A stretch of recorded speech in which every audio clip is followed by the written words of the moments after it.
or points of control. And that's the first thing we're going to do. So my first point of control is going to be Muhammad's head. And the way I'm going to control it is by putting my shoulder in the middle of his neck. I want to be like this, okay? This is very, very important. One of the most common mistakes in the front headlock is to put the shoulder here. This is the problem. Why? Muhammad now has access to my legs, exactly. And if he drives forward, go ahead and drive forward. Right? He can drive me on my back quite easily.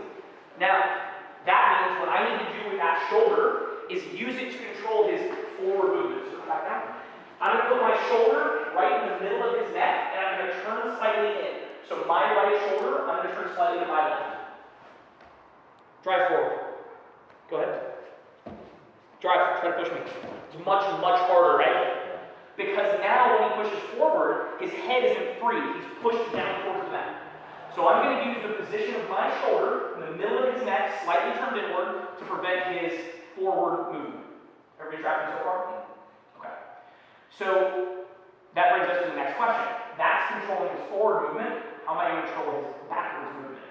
I'm going to do that with my hand, what we call a chin strap.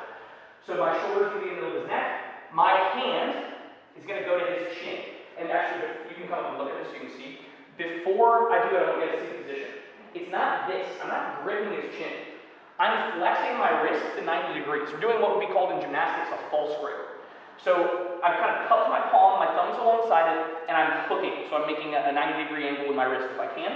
That's going right on his chin. Does everybody see that? So I've got my hand on his chin. We call it a chin strap, right? Just like on your head here. It has a chin strap.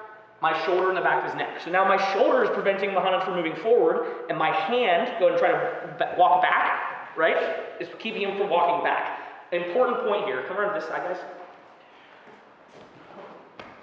My right elbow is retracted and high. I want to pull my elbow to my hip and up. I'm pulling it to my hip because the closer I bring it to my midline, the stronger it is. If I'm here, pull away, Muhammad. Much easier for him to pull away. If I'm here, pull away. Very difficult, okay? It's high because if I pull it high, it's harder for him to access with his hands. So if my elbow's down here, Muhammad gets left hand to it and start pulling, right?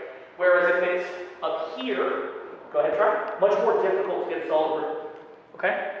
So, first 2 points of control. We're controlling his head with our shoulder in the middle of the neck.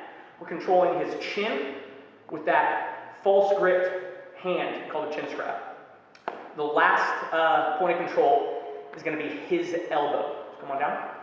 So I'm going to refer, guys, the side that I'm headlocking him on, I'm going to call that the closed side. The side that I'm not headlocking him on is going to be the open side.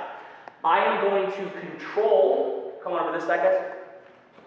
I'm going to control his open side elbow with my other hand. I can either go out like this, or I can go under like this. This is an inside front headlock, outside front headlock.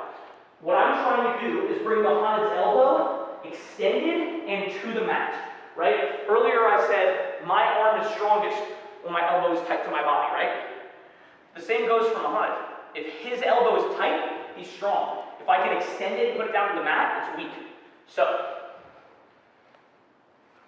I'm cupping the chin, I'm putting my head, my shoulder in the middle of his neck and turning, and I'm controlling this elbow inside or outside. If I have these 3 points of control, it's going to be very, very difficult for Muhammad to move. This is controlling his movement. It's also preventing him from doing what?